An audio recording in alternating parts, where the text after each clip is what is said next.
শাহ সরসার মাজারের বার্ষিক প্রোগ্রাম।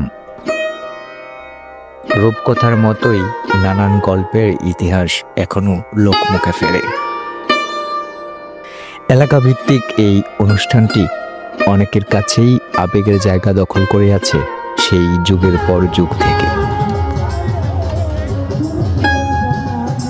প্রচণ্ড কুয়াশার চাদরে মোড়ানো একটি শীতের রাত, তবু লোকজনের কমতি ছিল না বললেই চলে। খুবই জমকালোভাবে মেতে উঠেছিল অনুষ্ঠানটি। চারদিকে প্রত্যন্ত এলাকা থেকে ছুটে আসা ভক্তের উপস্থিতিতে প্রতি বছর জমে ওঠে একই নিয়মে। একটি গ্রামীণ ঐতিহ্যের মতোই পালিত হয় প্রতি বছর।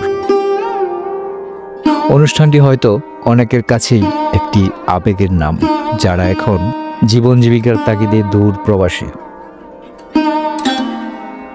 কর্মের তাগিদে দূর প্রবাসে থাকা প্রবাসীদের জন্য এই আমেজ উপভোগ করার সামান্য প্রয়াস মাত্র। Thank you so much.